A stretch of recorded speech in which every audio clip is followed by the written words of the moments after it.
Good morning and good evening. I'm very happy to have this opportunity to share some insights from the paper that Sheng and I wrote about PipeChina, which is China's new national pipeline company, and then to talk about China's natural gas market reforms with our co-panelists. So the creation of PipeChina is arguably the biggest reform in China's oil and gas industry in over 20 years. It's aimed at growing China's natural gas supplies and natural gas supplies and consumption. And if this reform delivers its intended outcomes, we're likely to see a lot more new participants in China's natural gas markets, including importers of LNG. So in our remarks today, Sheng and I are briefly going to touch on 4 issues. First, we'll provide some background information about PipeChina. Second, we'll talk about why Chinese officials and energy experts viewed having China's pipelines and other midstream infrastructure being owned by China's 3 national oil companies, why that was viewed as an impediment to achieving these goals. Then we'll explain why the Chinese government decided that a single pipeline operator would be more preferable. And then we'll address the question of whether PipeChina will deliver the outcomes that Beijing seeks by identifying some key factors that will shape that. And with that, I'll turn things over to Sheng. Erica, I think we should probably share our screen so that the audience will see our slides, right? Do you have, yep. Do you want to do that or should I do that? I think I can do that. Okay, thanks. Well, as Erica just mentioned, this new pipeline China that this country is establishing is mainly considered as one of the major milestones in the ongoing Chinese oil and gas reform. China's NOCs, notably as PetroChina, Sinopec, and then CNOOC, are considered as the 3 major big oil companies that they are inject their all middle stream assets into these new created PipeChina, including their natural gas pipelines, their LNG import terminals, natural gas storage, and of course also including the crude oil pipelines and also products for the oil products pipelines. Now before, all the LNG terminals were possessed by these Chinese 3 big oil companies. After this new creation, PipeChina will actually have 10 LNG terminals, which showing on the map to the right-hand side, that all the blue points are being considered as belongs to the China's assets, whereas CNOOC will remain another 4, PetroChina another 3 in red, and the Sinopec have another 3 in brown. So basically, for the whole, after this new creation, the Chinese LNG terminals will basically have 3 big ones and the super one, which is called the PipeChina. I think one of the findings that in our paper that we want to mention is that this new created PipeChina was actually owned fully by the governments or the state-owned enterprises. And the NOCs, the original 3 big oil companies, owns almost half of the PipeChina, while the remainders are owned by the state-owned financial investors, which are listed in this map, this graph. One thing that we want to make it sure is that all these state-owned financial investors, that they are only being considered as a financial investors, which means that they do not get involved into the actual operations that our PipeChina is doing. And this is the key factors in this new reform, that they want these midstream operators become pure market oriented. where a lot of people in the industry will discuss or question whether it is going to be the case as they are planning. But I think this is also going to be an ongoing issue that we want to watch out along the way as the time goes. And in fact, today, we actually mark as the first anniversary of the creation of PipeChina. So I think in our later discussion, we would also want to discuss more about how this go after this first anniversary of these new companies, and does that actually running as people expected on the market? Well, as people, when this PipeChina is created, many people will consider this as a major industry change. Then what are the responsibilities for this new created mega company, pipeline company? So I think the key functions of the companies will be considered as consists of like 6 functions. One is that they are gonna in charge of the investment in a new midstream infrastructure. And I think the key roles that this new pipeline company is trying to play is try to make sure the whole country will form up an interconnection network of all the oil and gas pipelines, so that they could actually transport the crude oils, oil products, and the natural gas across the country in order to significantly reduce and break the barriers for the midstream transmissions. The rest of the functions also including, for example, consolidation of the commission transmission coordinations, and also try to make sure that they can disclose all the available informations for the pipelines or LNG imports and storage capacity, so that maybe we'll be able to open up to the independent players on the market to get use of these spare capacity as well. And so that's the last function for that new company, was trying to make sure that they can have a very good assurance of provision to fair access to the infrastructure, which was normally being called as third-party access. So this is basically the general function that the PipeChina was trying to set up for. And I think Erica can go further into maybe next slide is talking about why PipeChina will be created. Thank you. So as Sheng mentioned, one section of our paper explores why PipeChina was created. And in our research, we discovered that Chinese officials and energy experts had identified 3 main problems with having China's pipelines and other midstream infrastructure owned by 3 national oil companies. The first problem is that there are not enough participants in the upstream to help grow China's domestic natural gas supplies. Second, there was not enough competition in the downstream to drive down prices over the longer term and boost consumption. And third, there was not enough infrastructure and not enough interconnections between pipelines and LNG terminals owned by different companies. And this made it quite difficult at times to efficiently move natural gas around the country. And this lack of infrastructure is one of the factors that contributed to the gas shortages in the winter of 2017 and 2018. And so there is a view in Beijing among energy experts and officials that a single pipeline operator, PipeChina, would be more effective in bringing about the outcomes that Beijing seeks. So increased supplies and increased natural gas consumption. There is an expectation that with fair and open access to PipeChina, we will see more participants in the upstream because companies will be more willing to invest if they know they can access the pipeline network.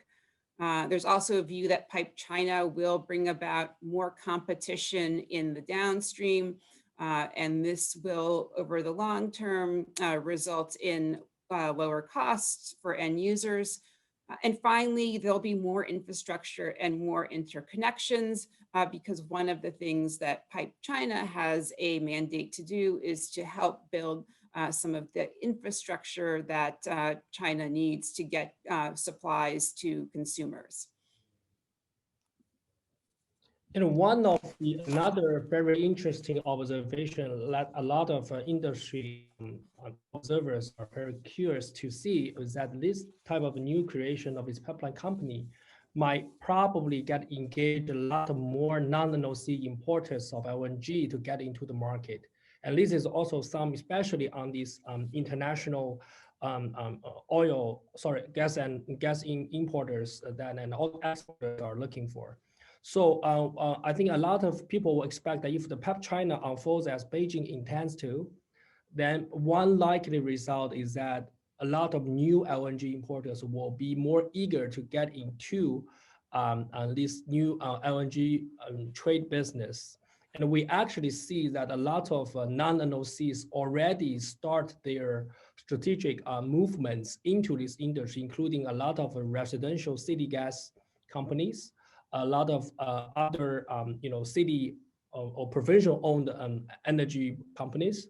One of the similar analogy that a lot of people believe this kind of a competition or more people, more players will be getting to the market is because they will compare this as the rise of China's independent refinery as crude importers when the markets actually open up for a lot of teapot independent refineries to get into this import market. So we will see probably this type of open up for these upstream will actually, and also open up for the third party access to these infrastructures will actually encourage more non-NOCs getting into the LNG business. And so the final section of our paper identifies some factors that are likely to influence whether the creation of PipeChina delivers the outcomes that Beijing intends. And there are three factors that we identified. And I'll start with the first one, which is third-party access. This is arguably the most important factor. Will companies other than the big three NOCs be able to access China's natural gas pipelines and LNG import terminals? China's government has been working on developing rules for third-party access. The first version came out in 2014, and there have been several updates aimed at correcting some of the, aimed at improving the previous version, but this is still very much a work in progress. And I think another very important factor that we were thinking is that whether this type of very grand design will actually putting into a right practice, which is the enforcement. As we probably already understand, the whole pipeline operators are used to coming from all different companies, and then they will remain as the same person who are actually making that work on the ground.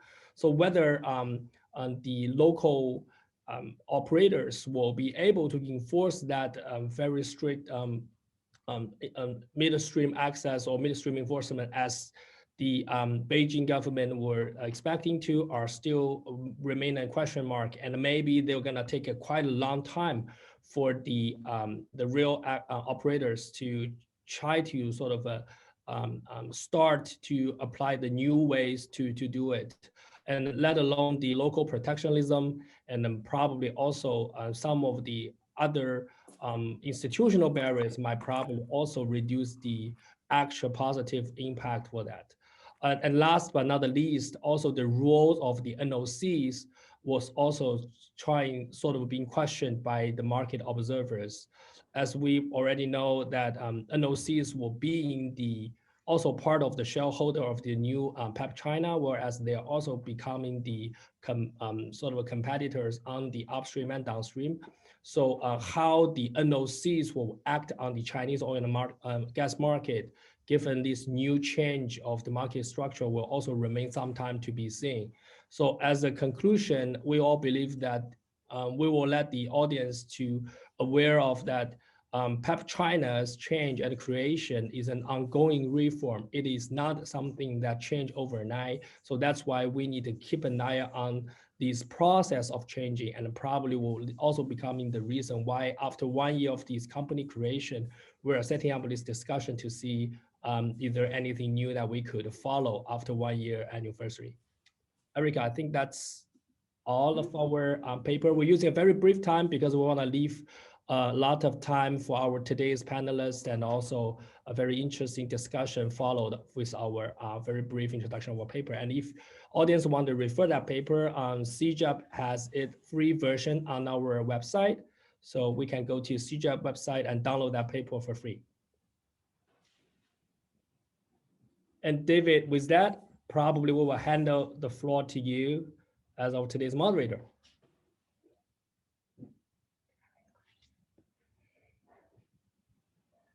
Thank you very much. Can you hear me, everyone? Yes. Very good. Helen, I want to thank you very much for hosting us and for everything you do at the Beijing Global Center. It's just a great resource for the entire Columbia community in Beijing. And I especially want to welcome the SIPA students who are with us today, the current SIPA students and the SIPA alumni. It's great. I got to see some of them before this, but it's great that you've gathered for this tremendous discussion. Glad you have a community there.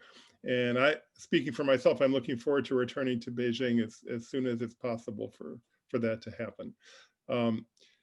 Erica and Sheng, congratulations on this really first-rate paper that you've produced. And I'm glad that we've come together on the 1 year anniversary of the establishment of PipeChina to talk about it. As Erica and Sheng have just been discussing, it's the launch of this company is perhaps one of the most significant, certainly, reforms of the oil and gas sector in China in the past several decades. And there's a lot to discuss with regards to it. We have a really first-rate panel to do that, and they were briefly introduced, but I just want to make sure everybody knows who we're joined by.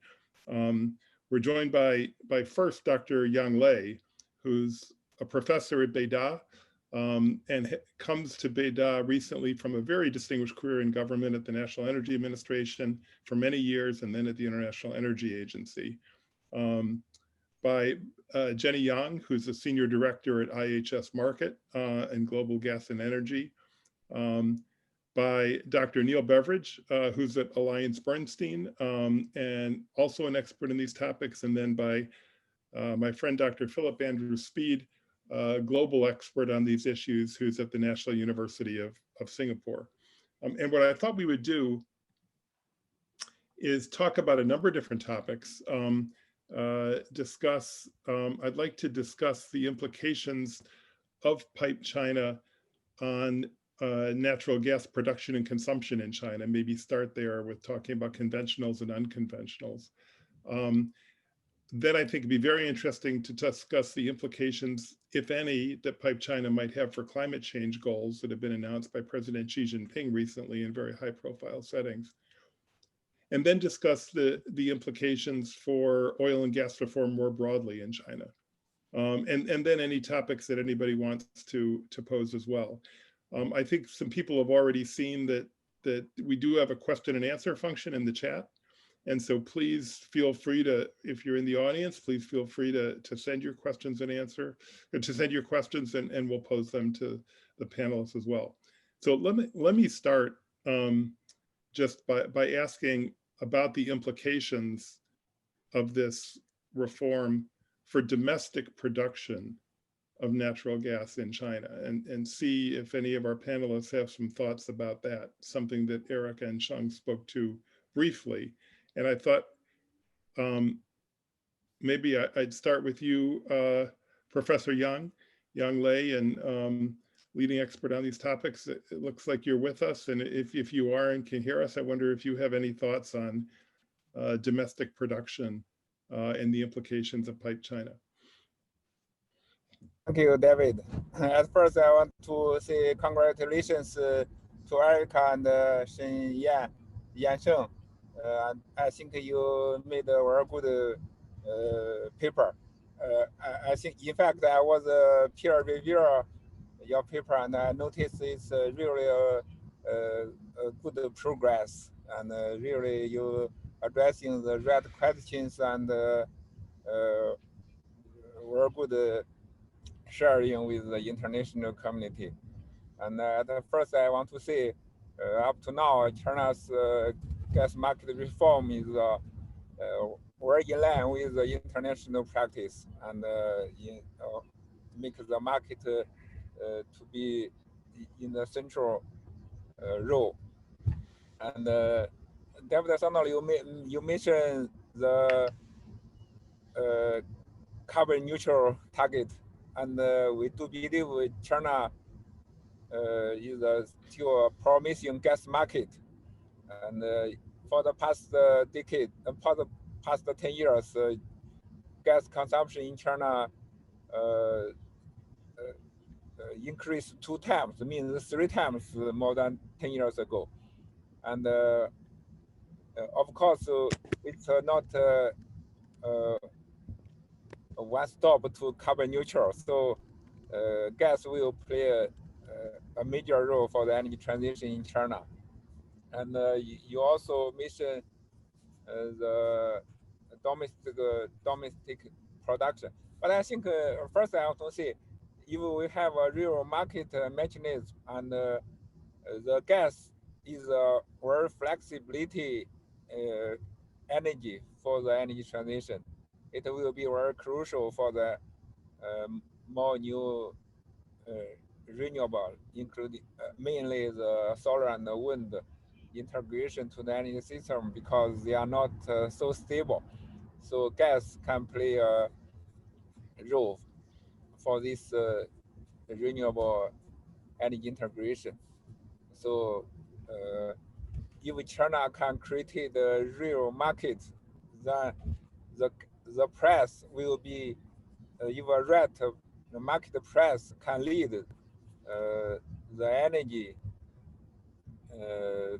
to allocate in a more efficient way. I think it's very important. So the reform or the liberalization of gas market will be very important for the energy transition in China, and also give the gas a bigger room for the energy transition. And for the domestic production, I didn't research a lot about this, because you will have a higher price. Of course, it will be bigger it will be good news to attract more domestic production, and also the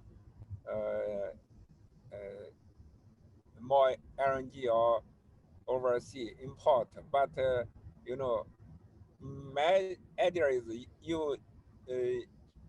in fact it's not easy to have the whole country market, and the reform will be successful in the regional market, like some area in Guangdong and Zhejiang, and it's also a main LNG importing area. So in Europe and US, and also the market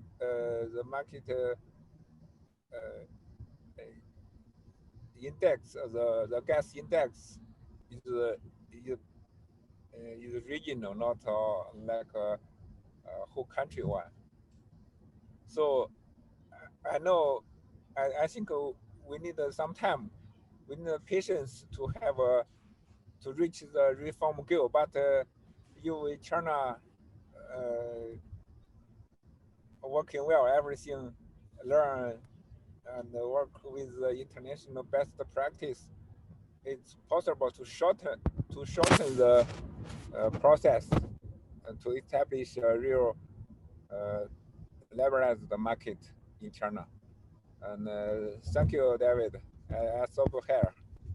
Thank you, Yang Lei. Thank you for those comments. And Jenny, maybe I'll turn to you next, just if you have any thoughts on this. And I know this is something that you look at every day. And do you anticipate greater domestic production? Do you anticipate what impact do you see on imports as well.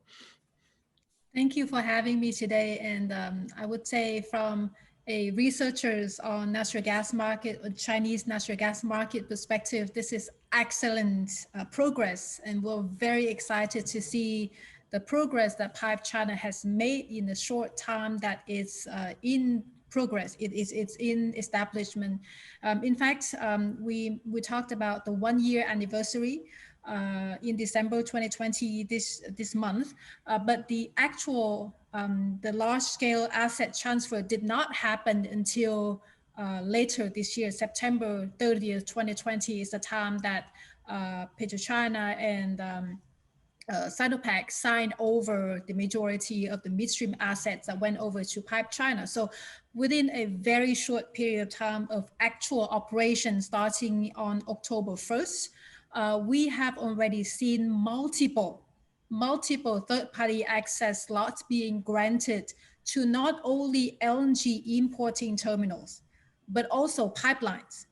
And this is the first in the history of the Chinese natural gas market that we see this type of third-party access to the pipeline system.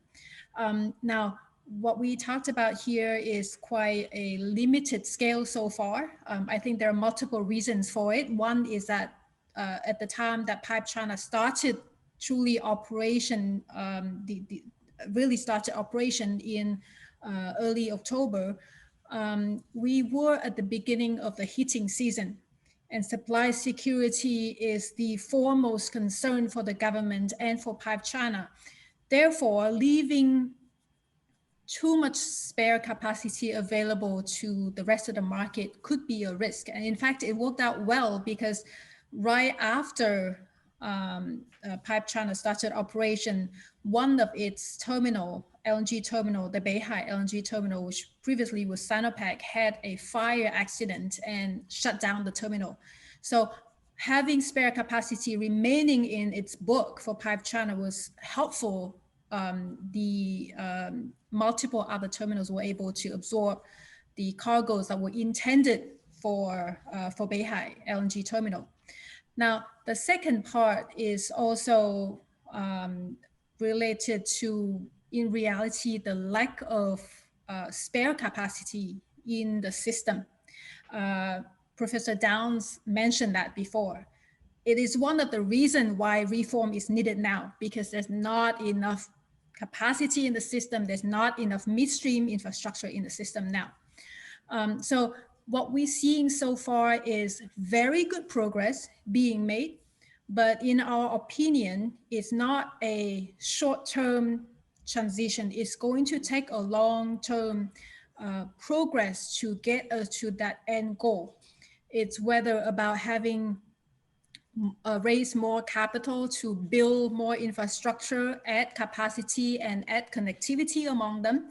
And then they will be able to allow more third-party access. Then we can talk about supply side competition and allowing a lot more suppliers into the market.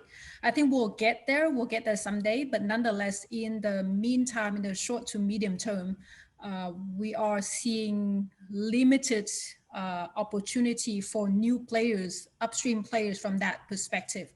What potentially could happen in the short to medium term for new opportunity is opportunities for existing gas suppliers like Sinopec and CNOOC, who has a portfolio of supply, and they could use the PipeChina's existing pipelines to send gas through. So in a way, yes, it is optimizing some of the gas flow into the system and potentially could help with upstream development. But again, it's going to be a limited and gradual process. Not until the long term that we'll see a big increase potentially for investment from the non-NOCs. Back to you, David. Thank you. Let me turn to Philip, because that one I want to ask whether you agree with Jenny's assessment and her mention of reliance on the existing pipeline network. It really raises a question about whether there are adequate incentives in place for investment in new pipelines. What are your thoughts?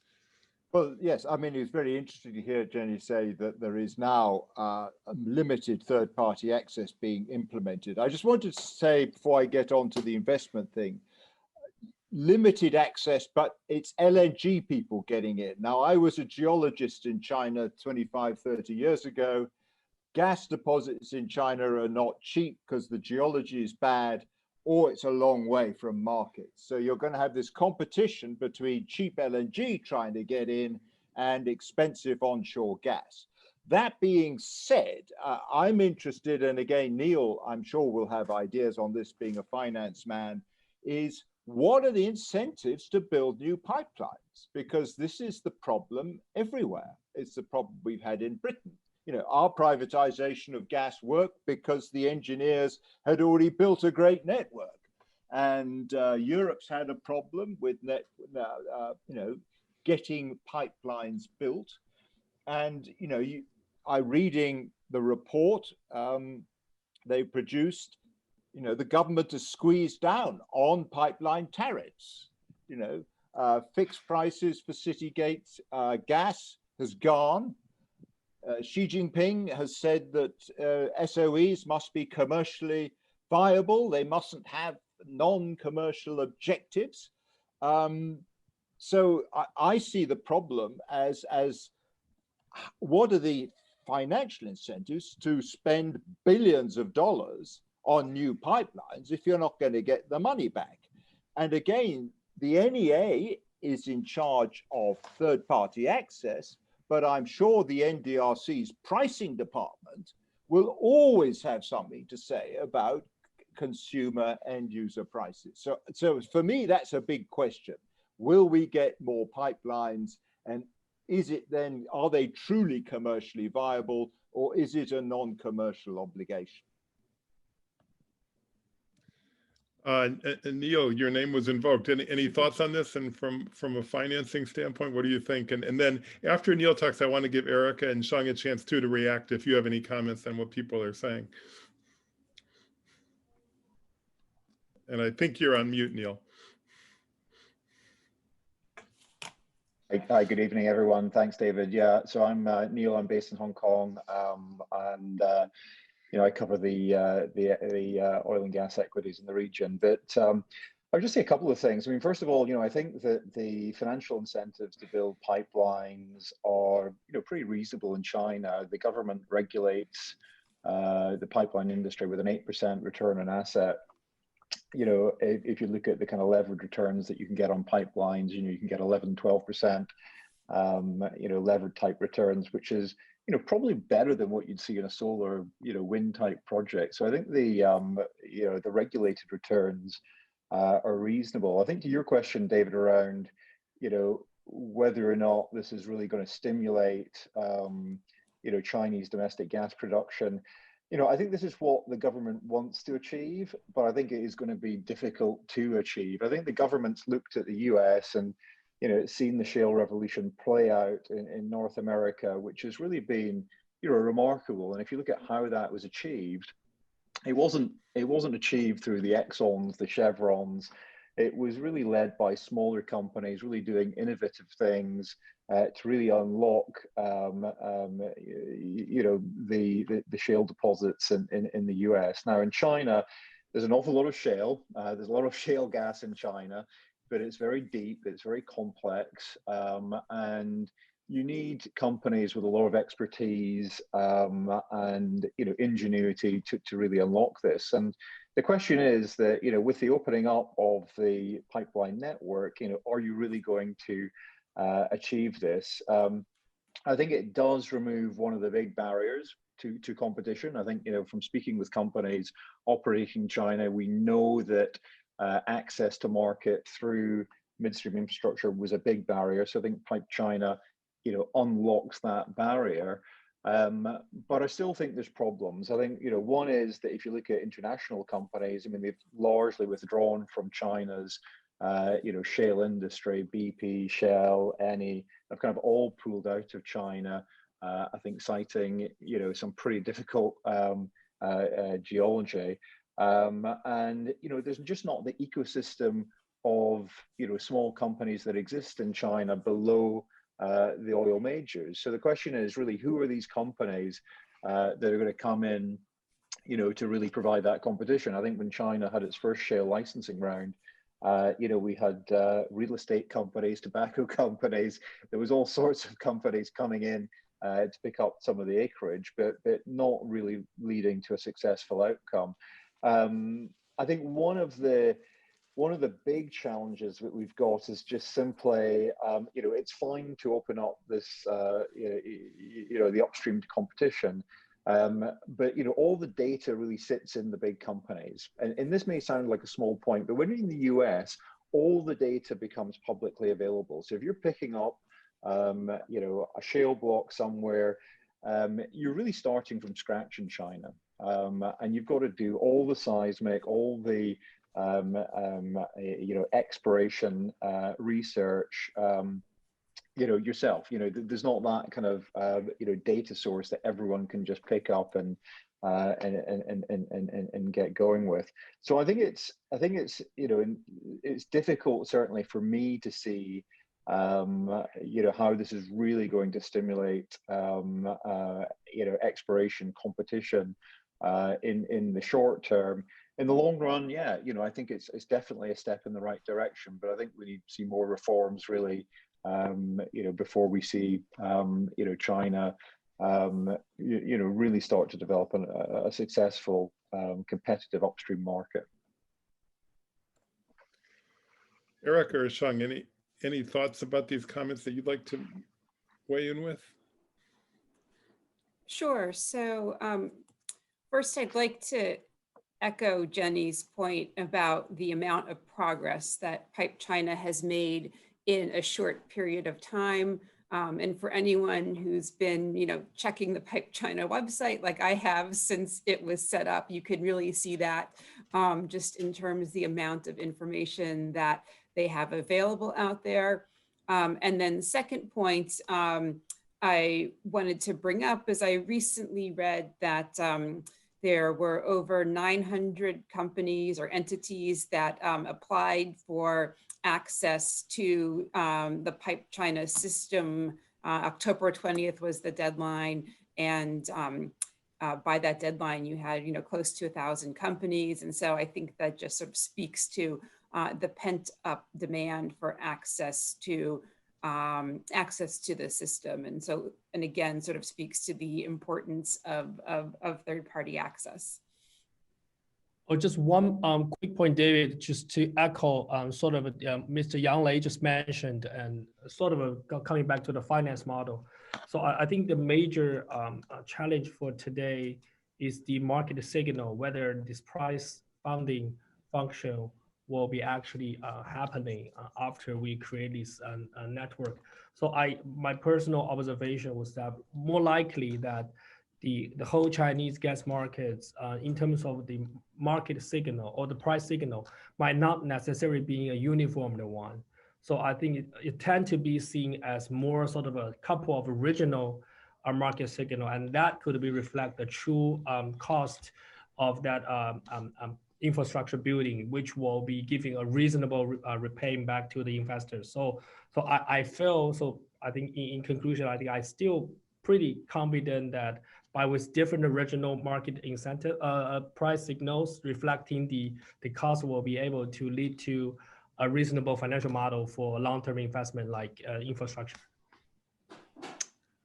Great. Well, so we have a couple of questions in the chat that have come in, and if others have questions, please feel free to send them. They don't actually relate to PipeChina directly, but more about the natural gas market overall. But we have some extraordinary expertise on that topic. So let me just ask them. Nirvan asks, what split do you expect between pipeline gas and LNG gas with respect to China's incremental gas demand? Anybody like to offer a thought on that? Either just raise your hand or just speak up. Yeah, Jenny.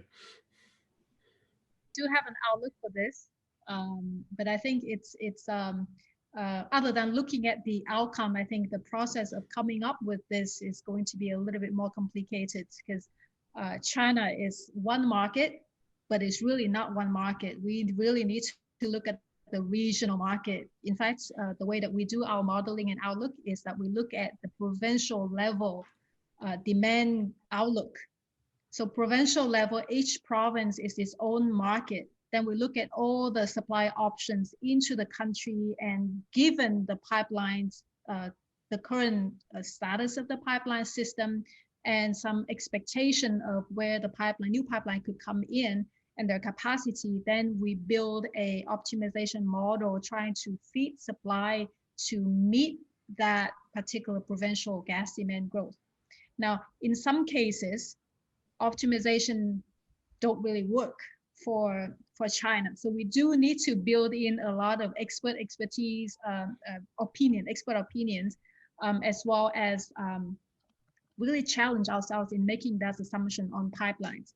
But nonetheless, that process it's not very straightforward, to say the least. At the end, we do have a outlook that that takes into consideration that cost of the delivered supply at the provincial level.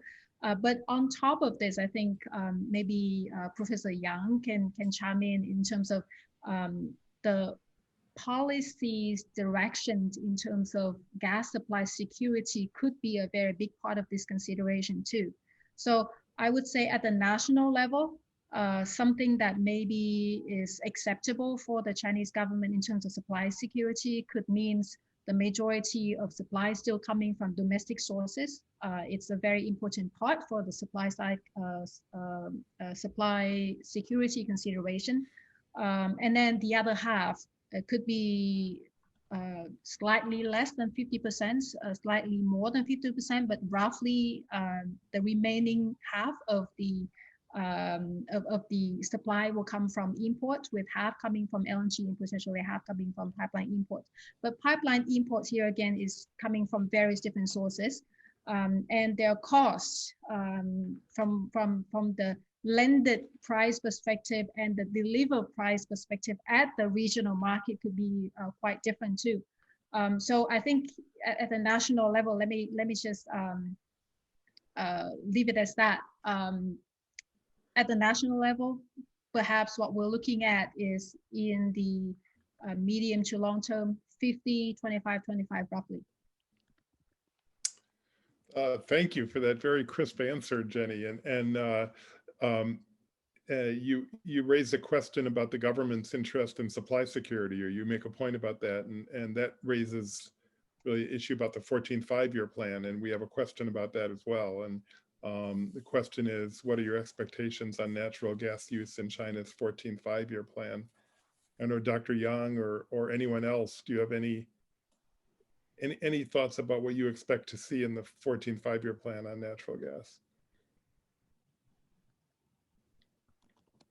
David, I think for the natural gas in the 14th five-year plan, it will still are promising. We must be confirmed this. As I mentioned, even for the very aggressive target up to 2030, or maybe longer, 2040, in China, gas is still increasing trend, and also with more renewable integration to the system, China in China the gas power is very low. It's much lower than the global level.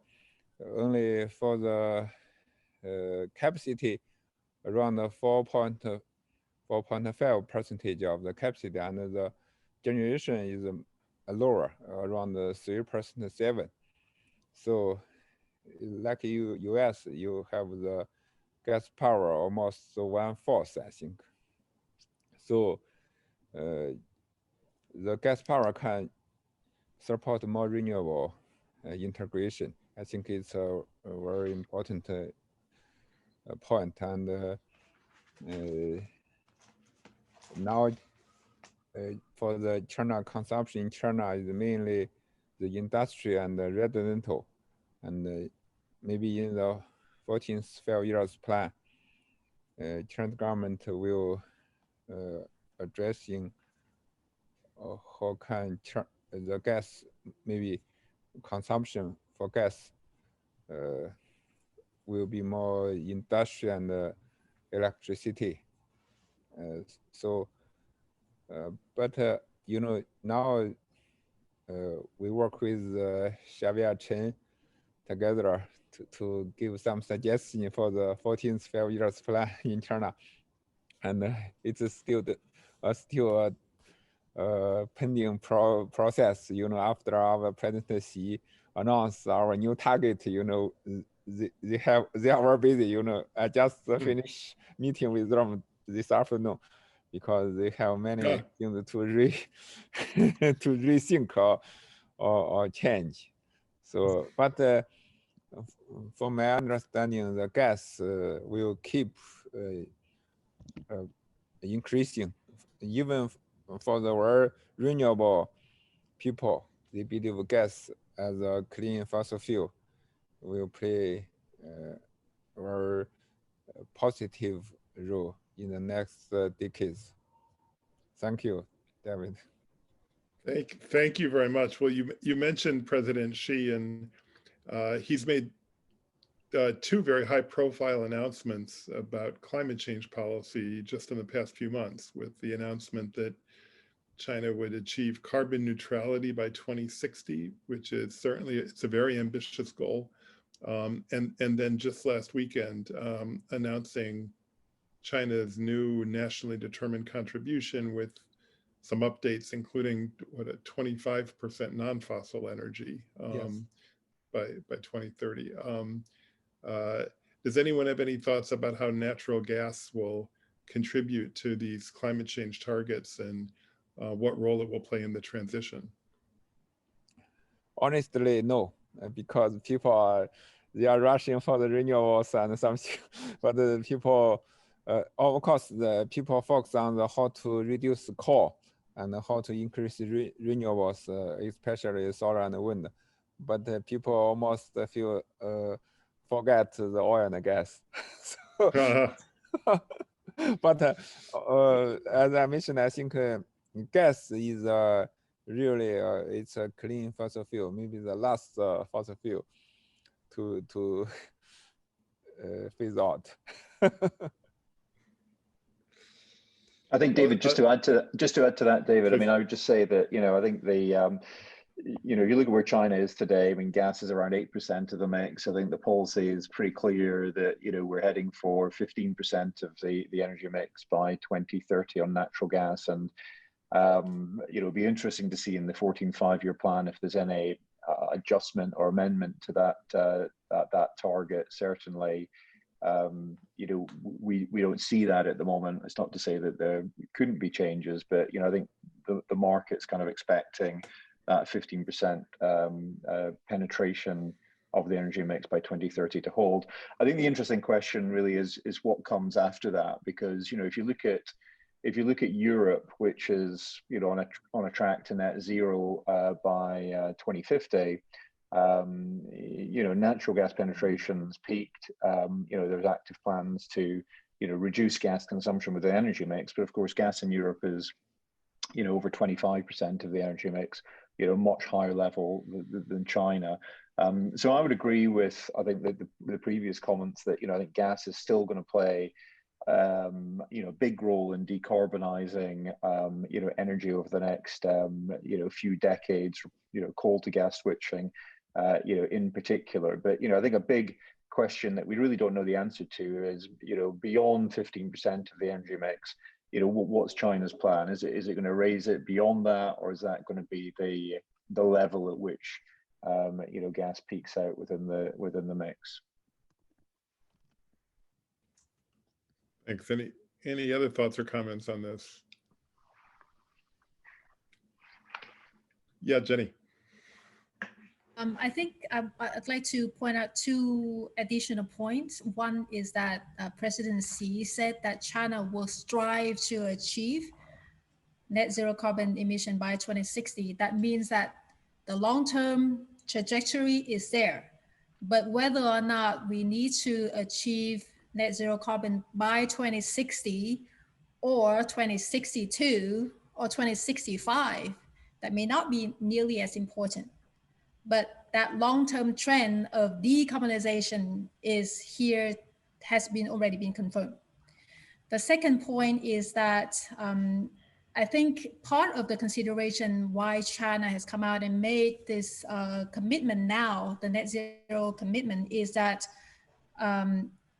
it's not just about decarbonization. It's not just about reducing carbon emission. It's part of developing new technologies to confirm China's leadership position as a technology powerhouse globally that can help China stimulate economic activities within China and sell those technologies to the rest of the world in terms of helping the global market decarbonize. So along the pathway, I think it makes sense that President Xi set a long-term goal, long-term trend. In the short to medium term, China will have plenty of time to find policies that work to stimulate the market to come up with technologies to decarbonize. But the short-term driver to decarbonize may not be nearly as important. As long as in the long term, China can decarbonize, along the way, getting economic growth because of new technologies to help the rest of the world decarbonize. I think that makes more, that's the more important goal.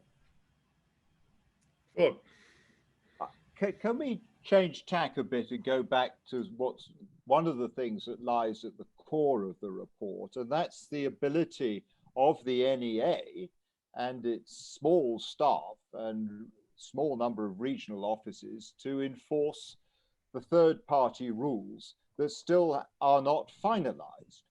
And we haven't seen, to my knowledge, in the energy sector, or really even inside the financial sector, any effective regulation, as we in the West would understand it, of a market that is dominated by state-owned enterprises. And am I missing something, or is this actually like the key? And again, I remind you, we've still got the NDRC's price department, so that if international gas prices go through the roof, they're going to have a say in the tariff somewhere. And to me, this is the big thing. If this doesn't happen, we might as well all go home, because we, as they said, 47% of the pipe company is owned by the NOCs.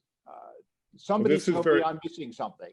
Yeah. This, by the way, this is very much on the theme of a question we have from Xavier Chen, and thank you for participating, Xavier, and president of the Beijing Energy Club, a very distinguished participant here. And Xavier asks, he says, who regulates PipeChina as a natural monopoly and administrative monopoly?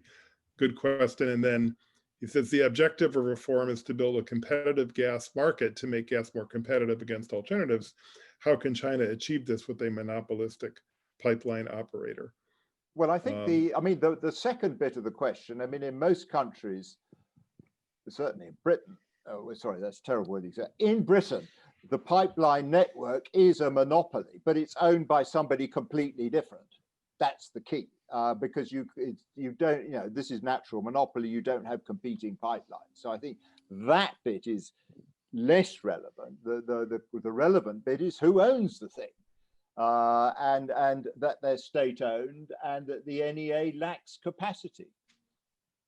Yeah, I would just chip in here. I think I would agree with some of those points, Philip. I mean, I think it's just important to remember that, if you look at the shareholding structure, remember, I think PetroChina is about 29.9%, Sinopec's 14%, CNOOC's 3%.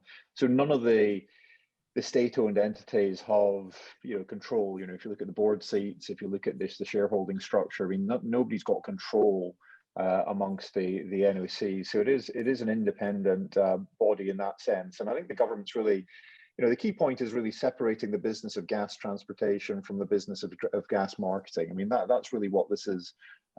This is all about. And I think creating a unified, midstream entity is obviously the key step, and I would say that is independent from the NOCs. But I think the question is, how long is it going to take to really create this, fully functioning, transparent gas market in China, where gas is, openly traded, outside of, state-owned enterprises who control vast swathes of the market. I still think that's going to take, maybe 5-10 years. If you look at UK, you look at Europe, there is, certainly a long time between the creation of that midstream entity and when you get a fully functioning, gas market. I think China will get there, but, we're still some way from that. But sorry, coming back, we were both geologists in our youth, but one of the problems in China is that the NOCs sit on all the best acreage. And I remember in 2003, I had a visit in Dundee from 3 people from the Ministry of Resources saying, how do we get these people off the acreage? You've got to have a use it or lose it. If you're not actually exploring or producing, you've got to hand over the acreage. And I've seen something in the last year that the Ministry of Land is thinking of doing this. But if you don't have that, then private players are not going to be able to get in along with your data access. Yeah. So you need access to the resource rights.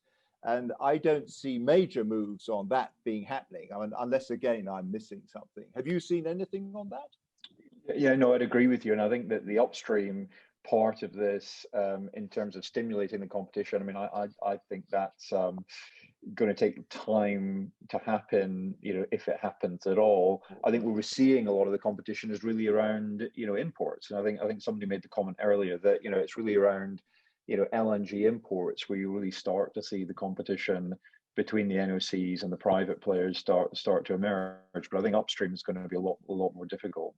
But of course, Xi Jinping has asked for more domestic production of fossil fuels, oil, gas, and coal. So he's got himself a problem there. Anyway, I will shut up now. No, it's a great discussion, and we've got 3 minutes, and I've been told that I need to adjourn this promptly at the top of the hour, so I will follow instructions and I will do that. Maybe, Yang Lei, the question of NEA capacity was raised, and you worked there for many years. I just wonder how you think NEA builds up the capacity to manage this. And then if we have a moment, I'll turn quickly to Sheng and Erica to end this. Okay. I worked in NEA for almost the past decade. So yes. I understand very well their challenges, and really it's not an easy job to to create a real market. Like if we recall the liberalization in US and Europe, it takes years, maybe decades to reach some goal of the market. So I know it's many questions like, okay, what's the shipper? How can I be a shipper? Like you mentioned, there are almost 900 newcomers to apply for this access to the pipeline or energy terminals, and also for the how can you allocate the capacity of the pipeline? It should be a transparency process, and also how to you balance the pipeline and how to control the monopoly force in the market.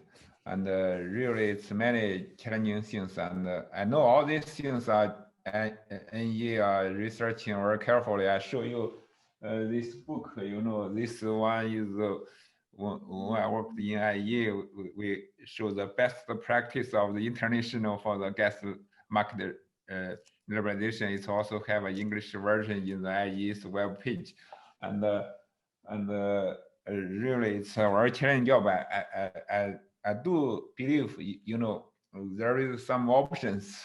I also work very hard to try to persuade them to choose the right one, to choose the one in line with the international practice, to be more transparency. And yes, I think this paper is very well because it's addressing the challenges and the facts were in a neutral way, and also I think it's also the international engagement is very important, like our workshop and also our contribution here, and to tell the NEA's authority. And David, you were there, huh? You show us about the shale gas things, and of course, and our discussion will be shared with them also, and to let them know what.